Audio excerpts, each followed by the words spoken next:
Hey guys, thanks for stopping by. So today's video is going to be my June favorites, and oh hell no, mistake buys. I bought a lot of stuff in June. Um, some of it was great, some of it was horrifying. So we are gonna just hop right in. I don't have a set number of items. I realized that I had a lot of stuff that I wanted to talk about. That was really good, and then I realized that I had a lot of things that I wanted to talk about that were not so good. Um, so we're just gonna do all of it because I couldn't narrow it down. So we're just gonna do all of it, and we're gonna try and keep it short and snappy. So if you want to stick around, please keep watching, and we would love to have you. Alright, so we are going to start with the favorites for June. I bought a ton of stuff in June. I got several trips worth of stuff to Ulta. I bought some stuff at Sephora, which I had been on a boycott of for quite a few months. I hadn't bought anything at Sephora. So I got a ton of stuff. So I think the things I bought first, favorites are going to be the Smith & Colt Glitterbaby Metallic Shift Eyeshadow. These things are amazing. They have the black base.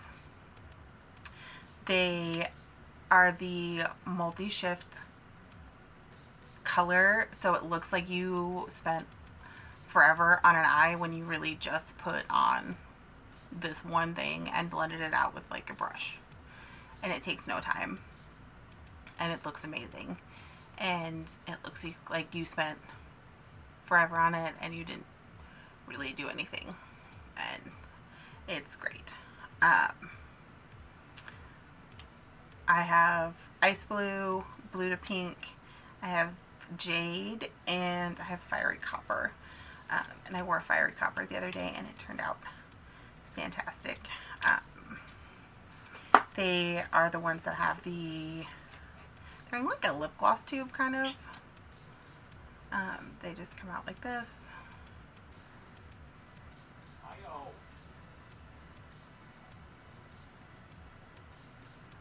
But they have the black base.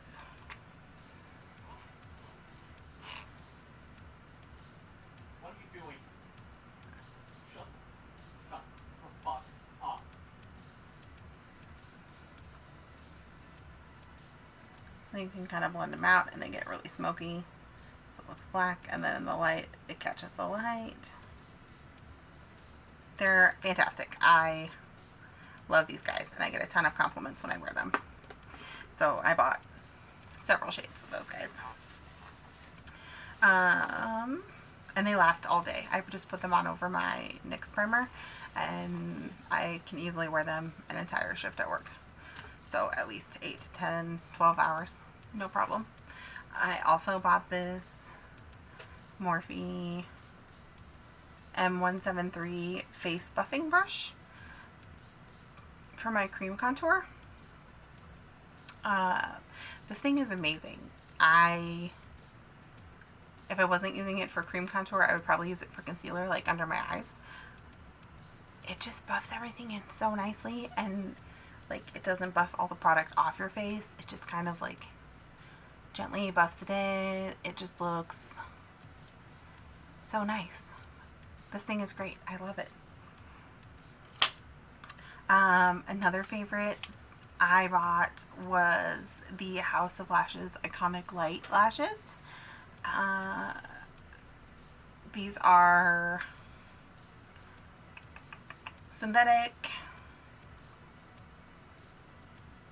multi-layer lashes, soft and supple, at the perfect amount of volume.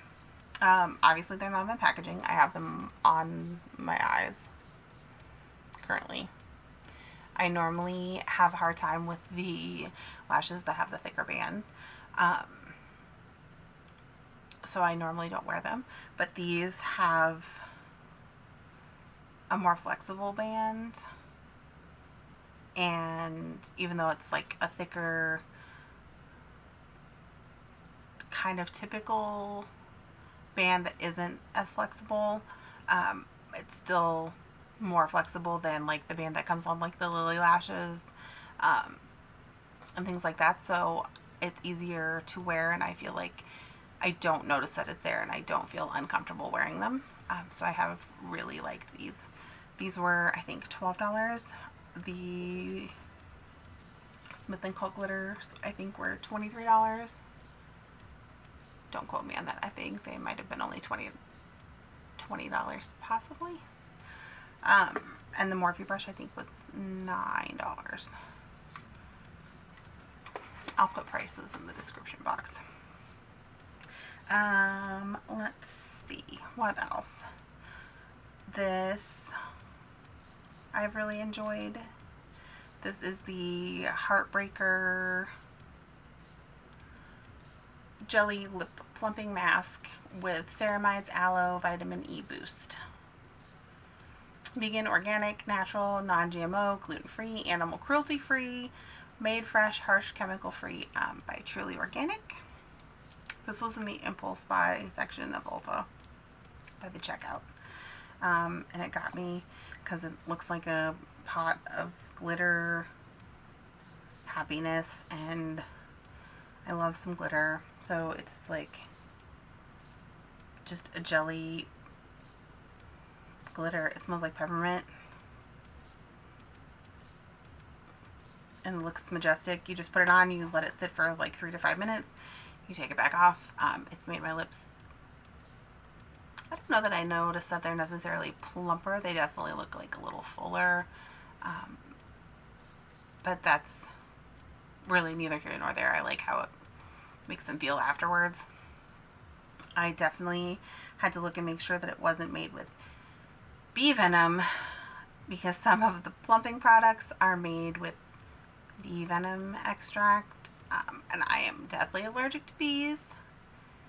I probably should have checked that out before I put it on for the first time. I didn't. Thank God. It is peppermint oil, not bee venom extract. So, you know, that was a win there. But it is really nice. I mean, it feels nice on if you don't mind tingling, but it's not unbearable. It feels moisturizing. Then you just kind of, I use like a little cotton round to like wipe it off. It feels nice. I haven't disliked it. I also got this Mamonde lip sleeping mask. You can use it as a sleeping mask if you use it like fairly heavily, or you can use it as like a satin like lip balm throughout the day. I have really just been using it at night, and it has made so much difference in my lips. It's in like a pot. You just rub across like the top. I wear so many matte lipsticks, and I use so many, like, I wear lipstick every day. So I use so many lip products and so many matte lip products that I dry my lips out so much, and they would like peel and crack, and it's not cute. So I bought this. I did a lip scrub. I started using this, and I haven't had it happen since. Obviously, that's personal experience. It doesn't mean that it's going to stop, you know, it from happening on everybody who uses this. But for me, this has worked really well. It is made with alpha hydroxy acid, I believe. It is a K-Beauty brand and product. So it is very nice. It has worked really well for me. So I definitely would recommend this guy. He's been a favorite. These last two are probably my very favorite in the whole month. The Alyssa Edwards palette by Anastasia Beverly Hills. That's what I have on today. This has been delightful. I've done looks with this outside of the ridiculous amount of staining from Texas Made, which is the color I love to hate because I love it so much and it's so beautiful, but the staining is ridiculous. But I love this palette. It's beautiful. It blends beautifully. The shades are beautiful. I have no complaints. It's totally worth getting. I loved it. So I have no complaints. And then the other one that I bought that I am in love with is the Melt Gemini palette. This guy has all the colors of the Rust stack that I really wanted to try and get. And then all these vibrant green colors that were beautiful when I tried them. I did looks with the orangey Rust colors and the looks with the greens. Both looks came out amazing. The colors are super blendable. It is affordable. They are comparable in price. I think they were both $48, which is similar to the range of palettes that are going around now, unless you are sticking with like Morphe or BH Cosmetics. They're all around the same price. So that would be the only different price point. But the blendability, the formula is fantastic. They're wonderful. I have no regrets, and I want to go get the other palette and order a couple of the stacks whenever I have a chance. So those are favorites for June. So moving on to my mistake purchases.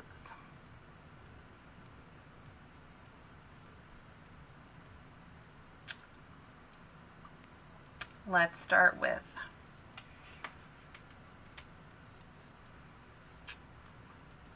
these trash Invisibobble Wavers.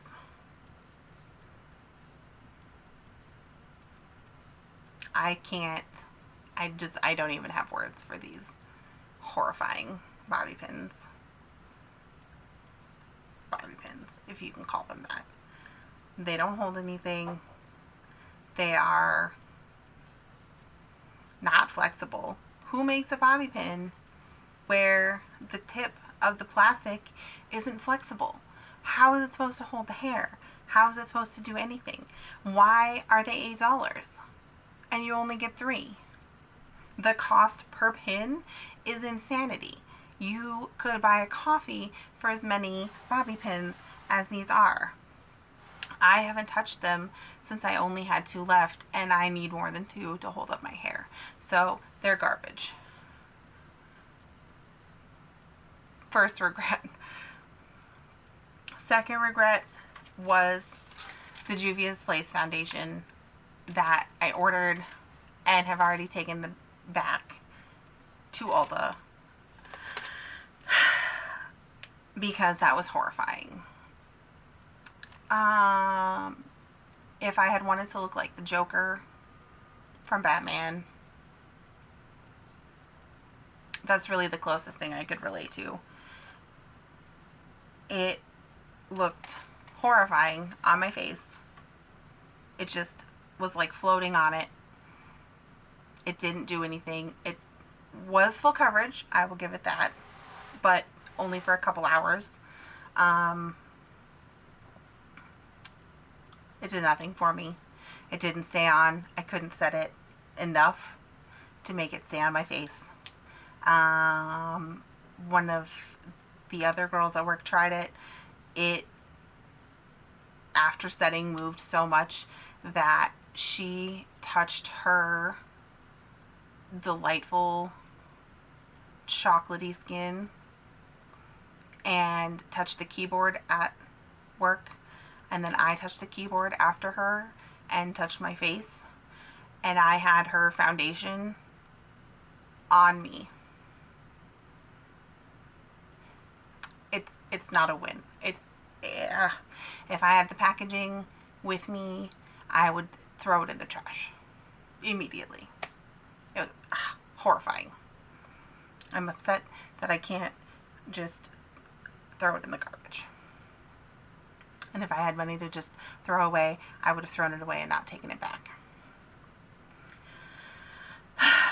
Next regret is this weird sponge. I don't know. I don't know what his deal is. He's fucking weird.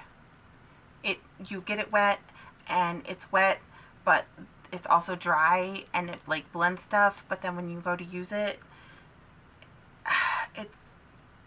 it doesn't stay wet. I don't know. Like, I don't get it. It's like a microfiber, but it's not like soft. It's fucking weird.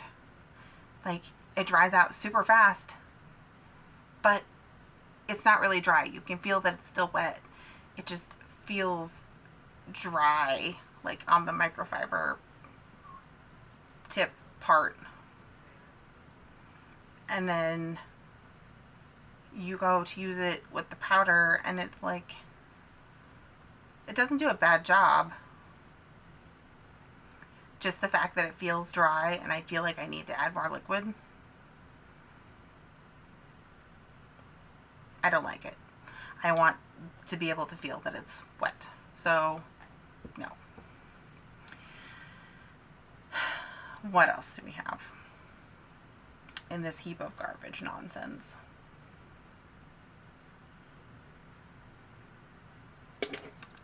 The Anastasia Beverly Hills eye primer.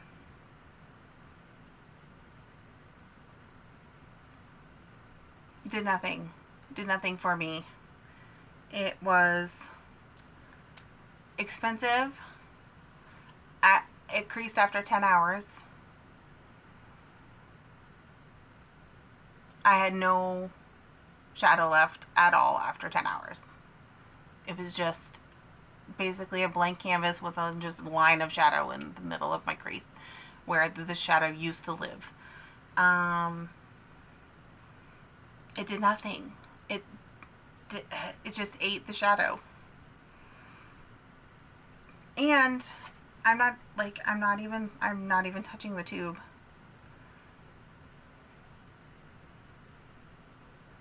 It's just running out.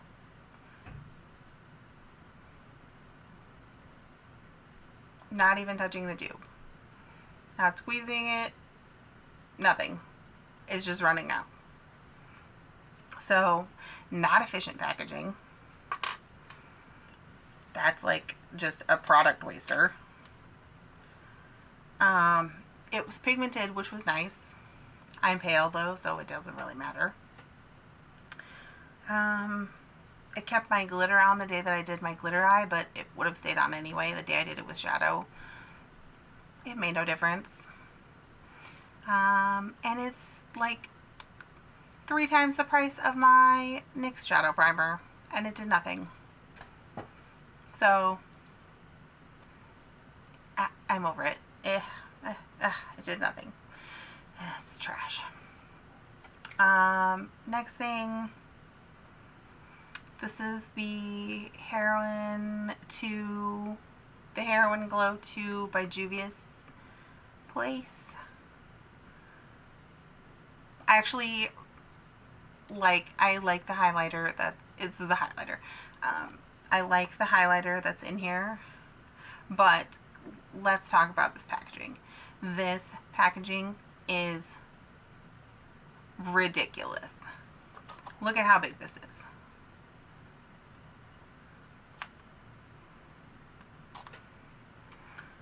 Let me grab a highlighter out of my highlighter drawer. This is a similarly sized inside pan, at least, of the Laura Geller highlighter. This is the Juvia's Place. 1.14 ounces. This actually, pan size wise, is bigger than the highlighter that's in this container. This is this packaging. This packaging is fucking huge. It is cardboard. I can't depot this. This is giant. It barely fits in my drawer. I had to rearrange my entire highlight drawer just so that I could fit this in there, because this packaging is insane. It's huge. It's ridiculous. The color is pretty. It is like a rose gold.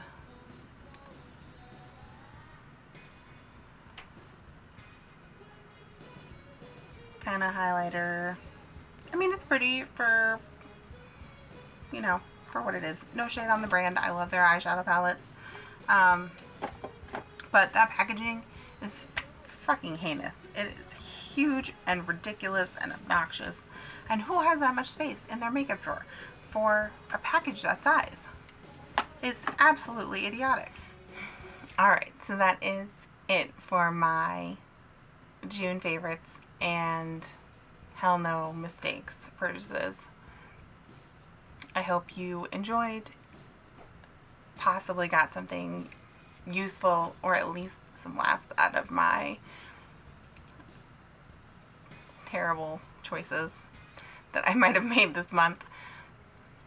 So thank you for watching. I hope that you would like to stick around for additional videos. Before you go, please like and subscribe and join me for more videos later. I'd love to have you around. Have a great rest of your day, and thanks for watching.